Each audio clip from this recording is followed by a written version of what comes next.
Hello, everyone. Thank you for joining. For those who are incredibly punctual, I think we'll probably wait a minute or two just for other folks to show up, and then we'll get started. So I'm going to mute for about 90 seconds.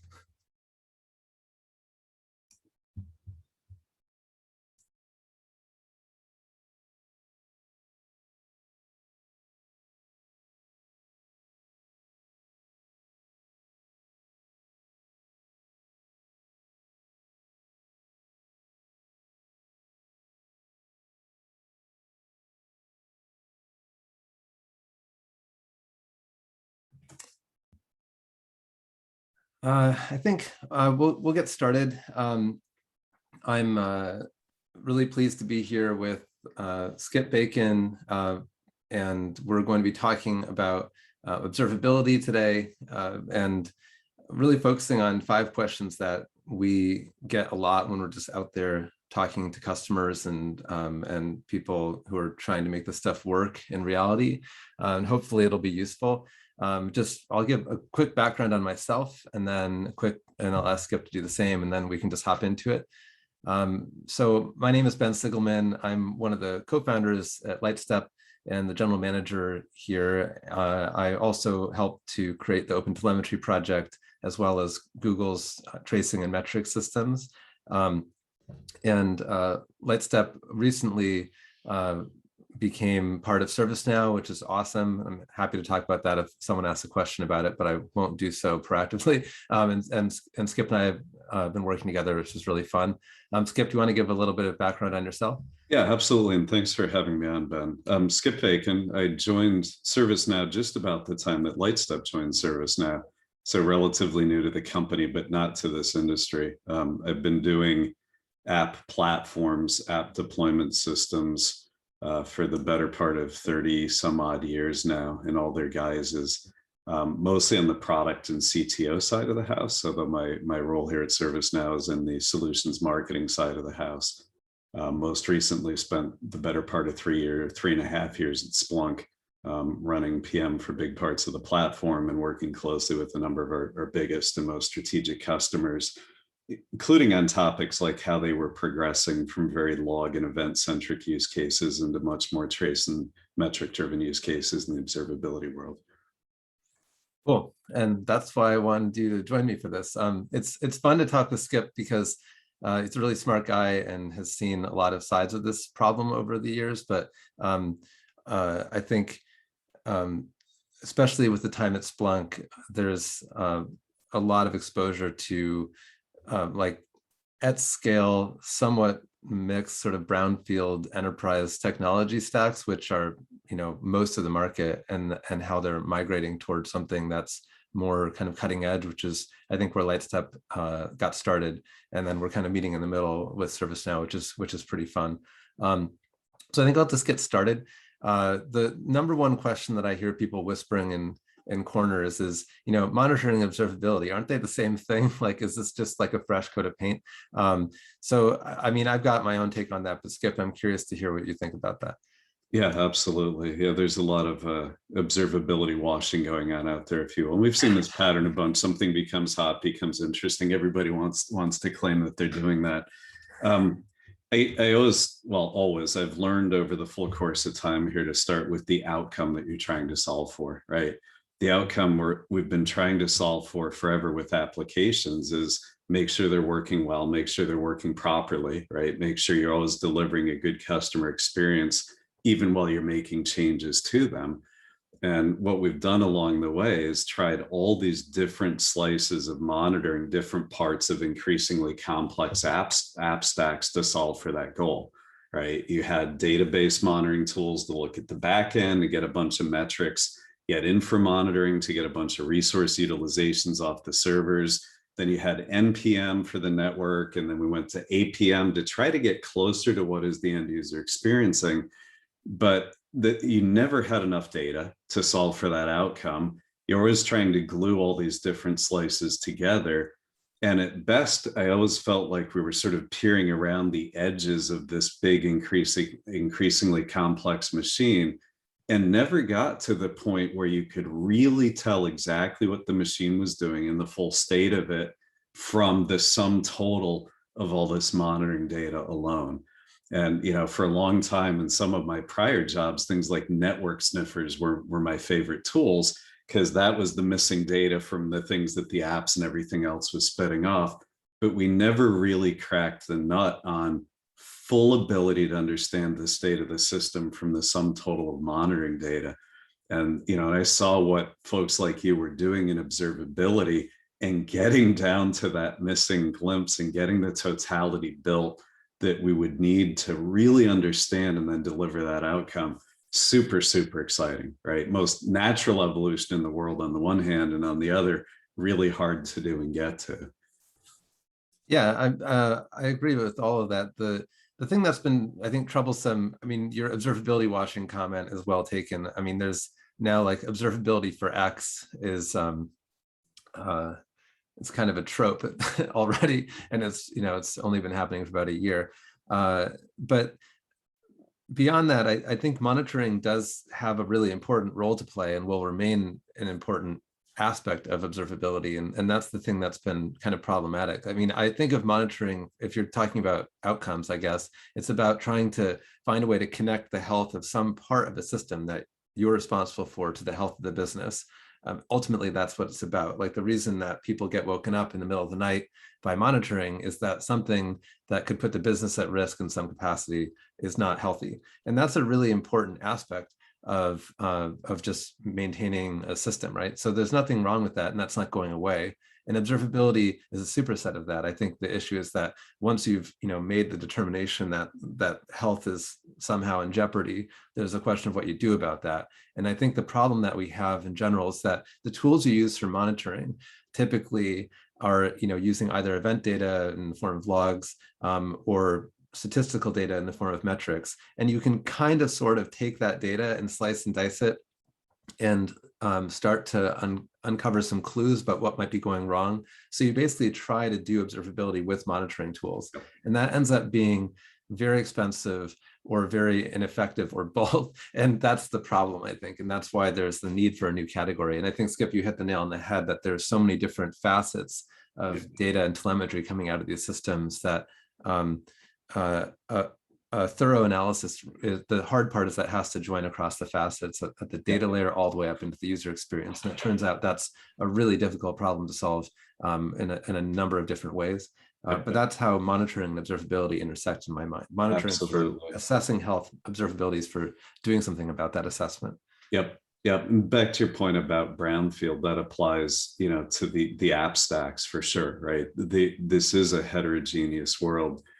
Even if you go to your favorite, cloud native company and start using their app, very high likelihood that experience you're getting as an end user is a combination of, microservice based front end type stuff, interaction type stuff. But man, if I'm on my banking website or my banking mobile app or my insurance mobile app, as soon as I start doing anything interesting transactionally, like moving money around, that's cutting back across into more traditional app architectures, in some cases back to the mainframe. And ensuring that experience is going to require the ability to look across exactly all of that. So to your point, Ben, yeah, it's going to be monitoring plus observability as the full solution for solving for that outcome.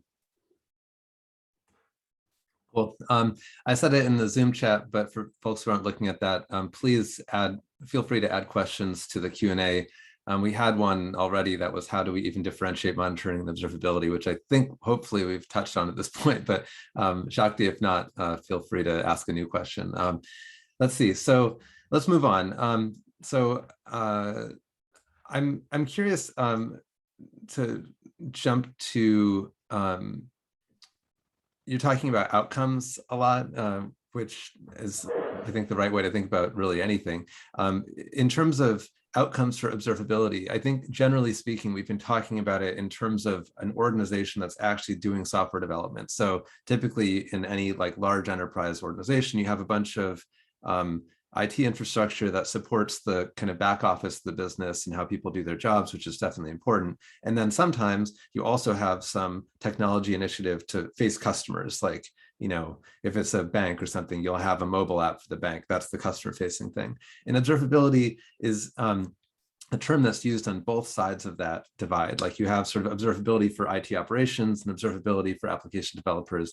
And I'm curious, Skip, I mean, how do you think of those two? How are they different? How are they similar? That sort of thing. I'm curious about that. And then how does observability have value that can span those two kind of fundamentally different environments? Yeah, you're setting up exactly the kind of, to me, interesting problem that I came into marketing to work on, right? So we can take the, and I think need to take the definition of observability in two directions, right? One is it really is a domain specific set of capabilities focused on these highly distributed cloud native architecture apps, right? And getting all the way down into what's happening within each of the services. And to my observability washing point earlier, what we don't want to do is confuse that. We don't want folks doing something completely different to frankly mislead customers or mislead the market about, oh no, it's that same thing for that same purpose. So we want to keep, on the one hand, this very bright, shining domain specific definition. On the other, if we think of the definition of observability as a practice or a discipline or a level of working, right? If you look up pedantically, look up the semantics, it means being able to understand the full state of the system from the outputs alone. Like, do I think the way that everything is monitored needs to rise to the level of observability? Absolutely, right? The people working on these systems that consist of infrastructure connected by networks, with non-microservices stuff running on them that are then coupled to the microservices stuff. We need lowercase o observability levels of understanding, of insight, of control, and the outcomes it drives across exactly all of that. But part of that prescription for sure is we need uppercase o observability deep within the increasing span of microservices, custom app code within that landscape as well.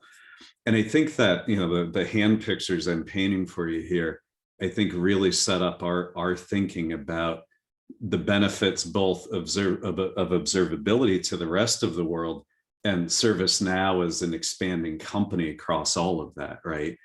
Again, the microservices code is increasingly intertwined with all these other services to deliver an app, right? So we need common practices there.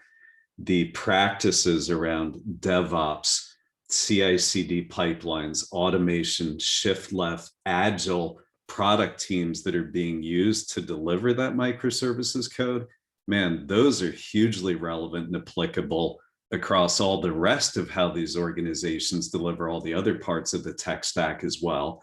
And we aim to cross-pollinate there too, right? At the same time, the folks have been working a good part of their careers in delivering all these and operating all these other parts of technology. They've figured out some pretty good, robust processes too for doing things at scale, for driving lots of automation, including through the use of AI, right? For putting good cost and compliance and control boundaries around what they're doing.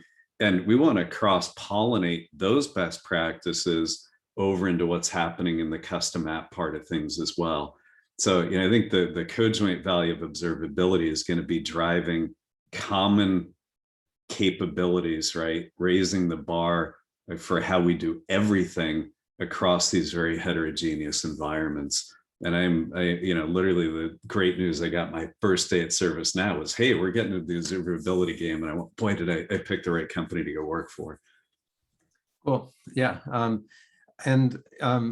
I think what I've heard a lot when I've talked with really large ServiceNow customers in the past couple of months, many of them independently have brought up, to paraphrase, that event management and incident management are like totally decoupled for these cloud native applications. And that's like a big problem for them from a business standpoint. Because I think a lot of the controls that are built around event management are there for like pretty important, often kind of compliance oriented legal reasons that they're sort of non-negotiable. And so that separation is a problem. Like, do you, I'm going to get some of these some people ask some great questions, which I want to get to, but I just want to cover this one, Skip, like, briefly, for people who might get lost in all the terminology, can you explain what that even means about event management, incident management, Sure. diverging, and then, how you think that could come together? Yep, sure. Yeah, I think of event management as a practice, a discipline, a set of processes that have really, again, been hardened for scale, for automation over on the sort of infrastructure and ops side of the world, right? I mean, a recent example, we've put a lot of solutioning together around ransomware and talk about an event that companies need to be able to respond to, right? We start with mitigating the risk and helping you keep everything patched, but then scale detection all the way through literally how do you get every part of the organization involved in doing large scale recovery and business continuity. If, heaven help you, you actually fall victim to ransomware, right? So, think of event management as this very hardened pillar going on around everything else. Incident management, I think, is this emergent practice going on in the DevOps world that today feels to me like it's mostly the domain of the app developers, right? Supporting their code in production in the SREs. And from what I've seen of a number of customers and other places running this stuff, they're still feeling their way through, hey, how do we get consistency? How do we get efficiency just in our two groups responding to these things? But given that what they're working on are these apps that are, again, at the heart of the business, not hard to envision the need to scale those responses, right? Hey, if we had some kind of outage, data loss, data leakage thing that affected the end customers of these apps, well, guess what? We need to scale that response through like our customer service organization and probably get legal weighing in along the way. So again, I think great example of where there's a lot of room to cross-pollinate best practices from both sides, help the organization respond effectively, and scale that response to whatever level is required given sort of the size and impact of the thing that's going on. Yeah, I think, I consider observability to really focus on one fundamental question, which is explaining changes, and it's like what caused the change to occur, and that can be both for planned changes and for unplanned changes. And if you look at any reasonable software organization, and this goes from someone hacking up something in their bedroom to like a giant enterprise software application, you have a relationship between the planned changes they're making to the application, which hopefully are like feature enhancements, things like that, and unplanned changes that affect the end user of the application, and in many cases are not foreseen or even desired, like if you have an incident, right? And the reason why observability is so central to all of that is that if you have a planned change or a process around planned changes, which is kind of required at an enterprise scale, observability can help provide confidence about those changes, both that it locally worked, like if you deployed a new piece of functionality to a service, that service didn't crash, but also that didn't have side effects in other parts of the application, or to customers the application that you didn't expect to be affected by that change. A lot of times we see outages with Lightstep customers basically involve someone making a change to some part of a system over here that had some side effect at a database layer down here, which created latency affecting a whole swath of customers up here. And figuring out how that actually occurred is what observability is for. And a lot of the technology we've developed makes that easier, and that's why people buy our software, right? Yeah. But that relationship between the planned change up here and then the unplanned change that affects customers actually goes from like the sort of central nervous system of the enterprise doing planning all the way through customer support, basically.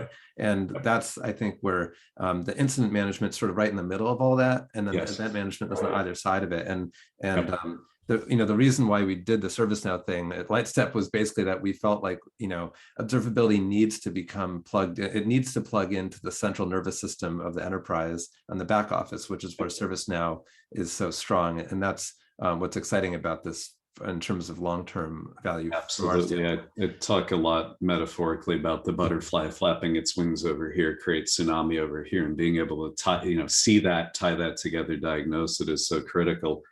And again, given that these are often the business driving applications, there's this whole other change vector that observability picks up on because it is so complete. And that is like, hey, what's actually going on in the apps and the usage of the apps? And sometimes the problems are caused by unintended spikes in user consumption, right? Usage of the app.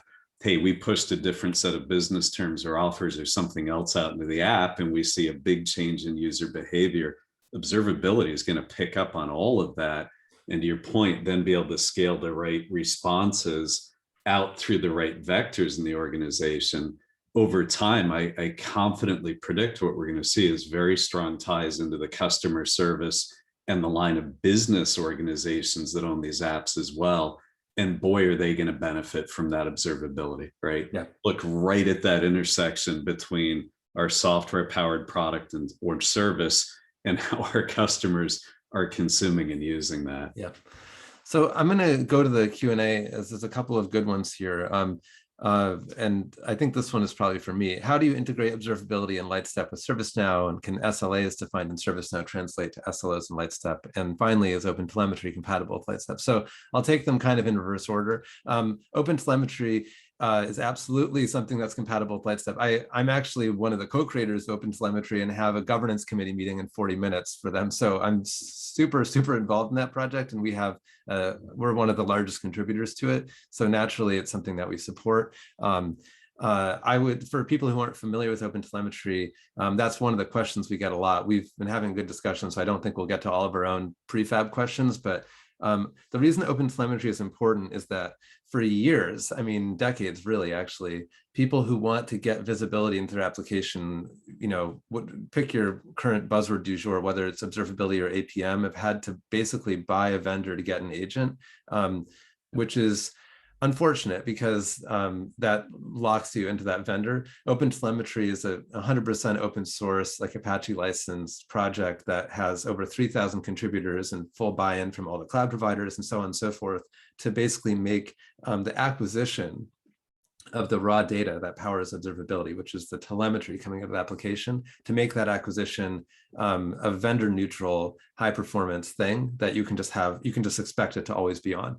And that is a very powerful vision. And I think we've done it for tracing at this point, where we have it working for metrics, and we're just kind of tying off loose ends on the standard to make sure that it's kind of bulletproof. And then we're in progress for logs, which should come next year. But you can use, you know, just the tracing the metrics piece now, or just tracing or just metrics or whatever already, and Lightstep supports that natively. In fact, our preferred protocol is OpenTelemetry, although we support others as well.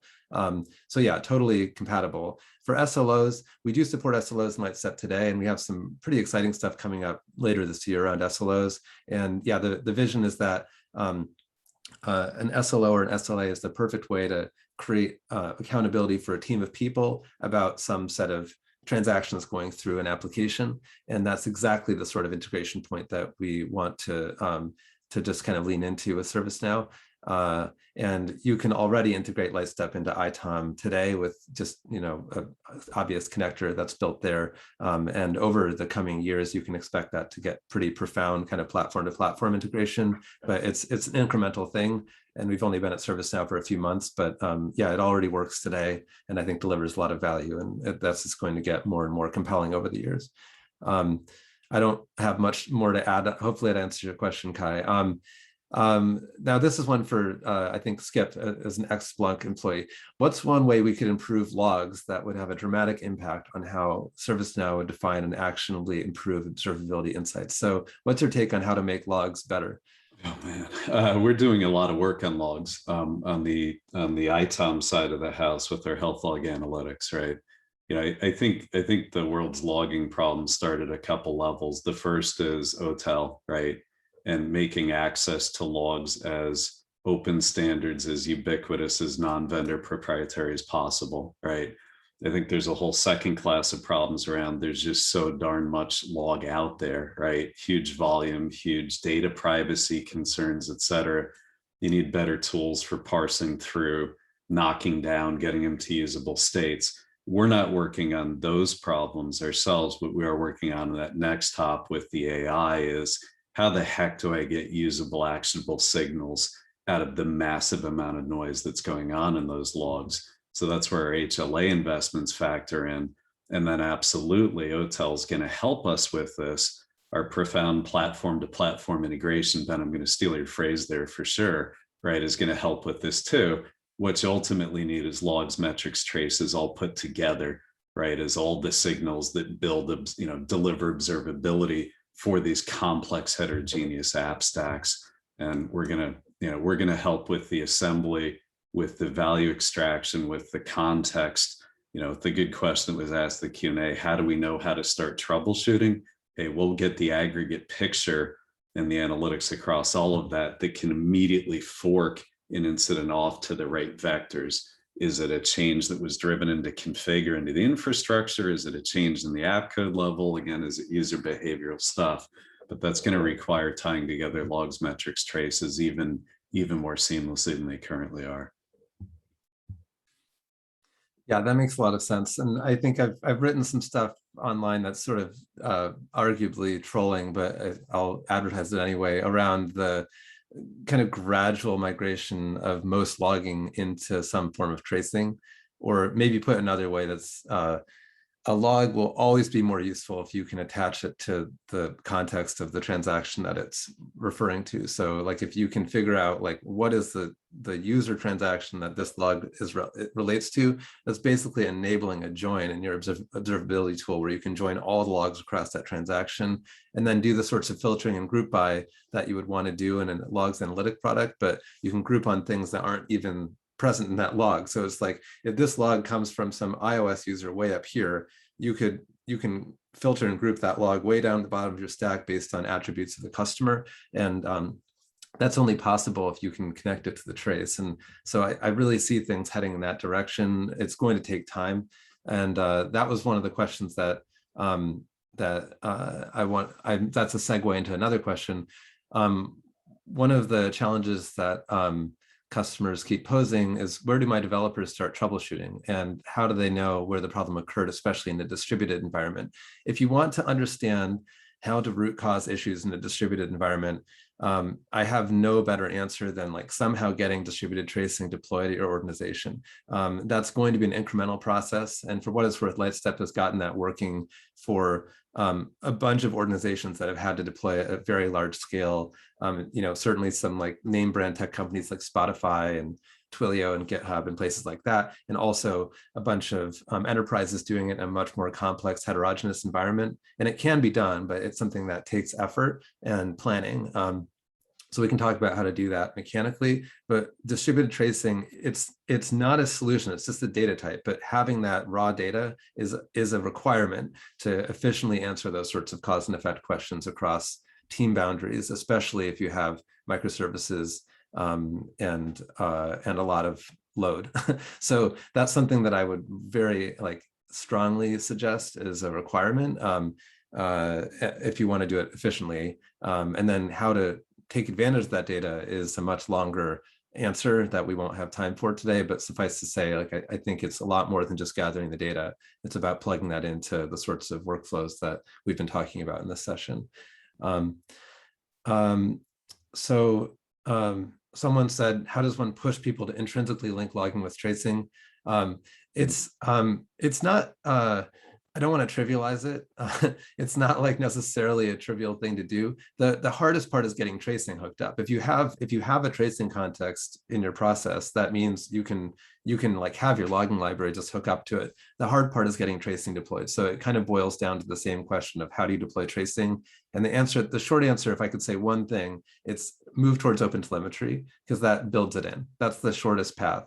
And then the other thing I would say is, don't try to do your whole system at once. Start with the part that's most valuable to your customers. Start there. It's probably only going to be 5 or 6 services that handle the brunt of the logic for routing stuff. Get those sorted out. And once you've done that, there'll be enough value delivered even at that point that it will justify further investment.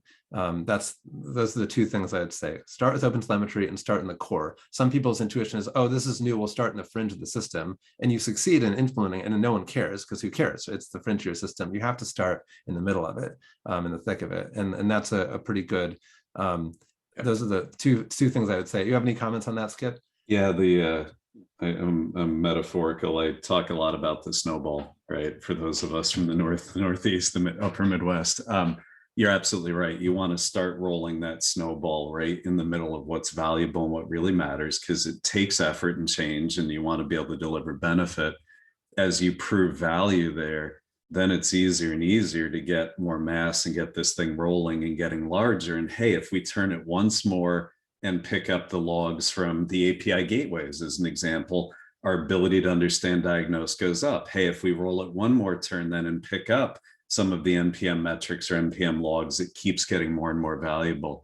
But I think the key is, again, focus on the outcomes that you're trying to solve for. Enlist the owners, the people who care deeply about and will champion driving for those outcomes, and then take this very pragmatic, stepwise, roll the snowball approach, starting with the parts of the system that really matter against that outcome. And it's interesting, if you look at the way that a lot of monitoring and logging use cases have been done in the past, it was the opposite, right? You just started gathering whatever data was easy to get and stuck it into some sort of source. And then you kept fighting, well, we need more money to get more logging in there, even though nobody's doing anything with it or getting any value from it. So take a very, let's all be smarter this time around and take a very value driven, start at the heart of what really matters against the outcome approach to it. I'm looking at the clock and I realize time flies when you're having fun. I think we've finished our allocated 30 minutes. I don't want to make people late for whatever they're supposed to do next. I would say it's been a total pleasure talking to you, Skip, and I hope people found this interesting or valuable or both. If you have other questions, you can always send them to us. I'm easy to find on Twitter, EL_VHS. I'll put it in the Zoom chat. You can just DM me or something like that. And we'll continue to do more of these if people enjoyed them.